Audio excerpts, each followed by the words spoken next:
दोस्तों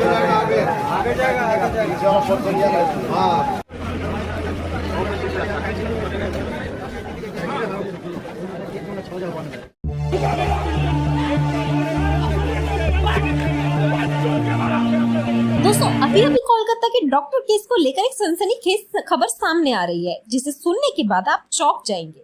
डॉक्टर बिटिया के केस से जुड़े एक बहुत ही अहम लीड सीबीआई के हाथ लगी है। इस केस से जुड़ा एक दुबई लिंक सामने आ रहा है। जी हाँ दोस्तों, आप सही सुन रहे हैं। जब आप पूरी खबर सुनेंगे तो चौंक जाएंगे, क्योंकि जब सीबीआई को इस लिंक के बारे में पता चला तो उनके पैरों तले जमीन खिसक गई और इतना बड़ा सबूत सीबीआई के हाथ संदीप घोष के मोबाइल से डिलीट किए गए एक वीडियो से लगा है।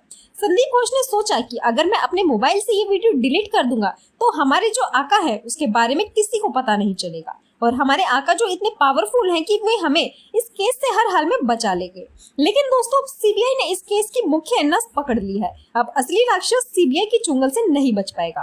आखिर दुबई में बैठा ये राक्षस कौन है, कितना पावरफुल है और सिस्टम में कैसे बैठा कौन से लोग इस राक्षस से सीधे जुड़े हुए हैं, इसके अलावा पूरे भारत में उसका नेटवर्क कहां कहां फैला हुआ है। दोस्तों, ये सारे सवाल आपके मन में तो होंगे, तो आगे वीडियो में सब कुछ सामने आने वाला है। हम आपको अगले वीडियो में बताएंगे कि सीबीआई के क्या क्या खुलासे किए हैं। लेकिन उससे पहले डॉक्टर बिटिया की आत्मा की शांति के लिए कमेंट से ये लिखना ना भूलें, भगवान डॉक्टर बिटिया की आत्मा को शांति दे और डॉक्टर बिटिया के परिवार को इस भयंकर पीड़ा से बाहर आने की शक्ति दे।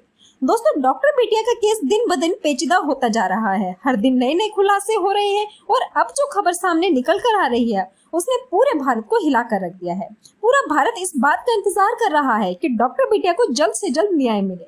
लेकिन सीबीआई ने काफी एक्शन के होने के बावजूद भी वह अपने अंतिम निर्णय पर नहीं पहुंच पा रही है। सीबीआई अभी भी इस केस से जुड़ी है और चार्जशीट कोर्ट में पेश करने से कई कदम दूर है। और अभी जो दुबई लिंक सामने आया है उसने पूरे केस को ही पलट कर रख दिया है। अभी तक माना जा रहा था कि इसका मुख्य आरोपी संजय रॉय है। उसके बाद सीबीआई की नजर संदीप घोष पर गई। डॉक्टर बिटिया की पोस्टमार्टम रिपोर्ट में जो बात सामने आई थी उसके मुताबिक डॉक्टर बिटिया के शरीर में 150 ग्राम वीर्य पाया गया था। सीबीआई को बताया गया था कि डॉक्टर बिटिया के बलात्कार और हत्या में संजय रॉय के अलावा अन्य लोग भी शामिल हो सकते हैं। इस दुबई लिंक के सामने आने से ये पूरी तरह से साबित हो गया है कि संजय रॉय और संदीप घोष तो बस छोटे मोहरे हैं। इस केस से जुड़ा कोई ताकतवर आकर दुबई में बैठकर पूरे सिस्टम को कंट्रोल कर रहा है, जिसके इशारे पर कोलकाता पुलिस डॉक्टर बिटिया से जुड़े सारे सबूत मिटाने के लिए पागलों की तरह दौड़ रही थी। क्योंकि डॉक्टर बिटिया के माता पिता ने भी पुलिस पर गंभीर आरोप लगाए हैं और ऐसे आरोप लगाए हैं कि जिसे सुनने के बाद आपको पुलिस पर से भरोसा खत्म हो जाएगा। दरअसल दोस्तों, डॉक्टर बिटिया के माता पिता ने आरोप लगाया है कि कोलकाता पुलिस ने उन्हें पैसे देकर रिश्वत देने की भी कोशिश की है, वह भी ऐसे समय में जब वह हम पूरे दुखों का पहाड़ टूट पड़ा था। हमारी बेटे के साथ इतनी क्रूरता की गई, पुलिस को जरा भी शर्म नहीं आई। इसके अलावा हमें हमारी बेटी का शव भी देखने को नहीं दिया गया और थाने में घंटों इंतजार करवाया गया।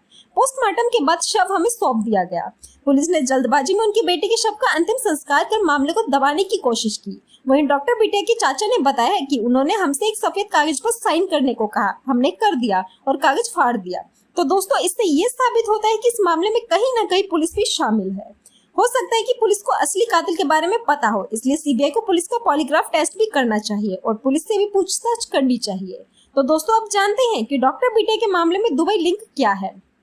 दरअसल दोस्तों, आरजीकर मेडिकल कॉलेज में डॉक्टर बिटिया की हत्या और बलात्कार के बाद विदेश सिम कार्ड से अस्पताल के अधिकारियों को कई फोन कॉल किए जाने का खुलासा हुआ है। सीबीआई जांच में ये साफ हो गया है कि 9 अगस्त की सुबह 10 बजे के बाद इस विदेशी सिम नंबर से पूर्व प्रिंसिपल संदीप घोष के करीबी डॉक्टरों और अन्य अधिकारियों को कई कॉल किए गए थे। सूत्रों के अनुसार विदेशी सिम यूजर्स ने वारदात के बाद सबूत मिटाने की कोशिश या डॉक्टर बिटिया का जल्दबाजी में अंतिम संस्कार कराने में अहम भूमिका निभाई होगी। इस बात की भी जांच की जा रही है कि मोबाइल नंबर का इस्तेमाल किसी और काम के लिए तो नहीं किया गया। सीबीआई ने खुलासा किया है कि डॉक्टर बिटिया के साथ दुष्कर्म और हत्या के पीछे इसी सिम यूजर्स का हाथ हो सकता है। जब सिम के बारे में जानकारी जुटाई गई तो जो पता चला उससे सीबीआई हैरान रह गई। दरअसल इस सिम का नंबर दुबई या बांग्लादेश का हो सकता है। पता चला है कि अगर ये नंबर हमारे देश का होता तो सीबीआई नंबर को ट्रेस कर उस दरिंदे की लोकेशन पता लगा लेती, लेकिन ये दूसरे देश का है, इसलिए सुरक्षा कारणों से वहाँ की पॉलिसी के चलते नंबर को ट्रेस करना नामुमकिन है। इसलिए वह नंबर केंद्रीय गृह मंत्रालय को भेजा गया है ताकि पता लगाया जा सके कि ये सिम किसके नाम से है और कहां से लिया गया था। सीबीआई ने यह भी खुलासा किया है कि ऐसी वारदातों के लिए विदेशी सिम का इस्तेमाल किया जाता था क्योंकि संदिग्ध हरकतों को छिपाया जा सके। विदेशी कंपनियां ग्राहकों की जानकारी साझा नहीं करती हैं। ऑक्सफोर्ड प्रीपेड सिम विदेश में खरीदार भारत में इस्तेमाल किए जाते हैं। पहले भी विभिन्न जांचों में ये तरीका सामने आ चुका है। सीबीआई का कहना है कि डॉक्टर बिटिया के शव में नमूने एकत्र करने से लेकर अंतिम संस्कार तक की प्रक्रिया में कई गलतियां हुई है। इससे संदेह पैदा हुआ है कि जांच को जानबूझकर बाधित किया गया। शुरुआत में लगा कि जल्दबाजी में कुछ गलतियों की गई, लेकिन अब लग रहा है कि इसके पीछे दुबई या बांग्लादेश में बैठा ये वैश्वी हाथ हो सकता है।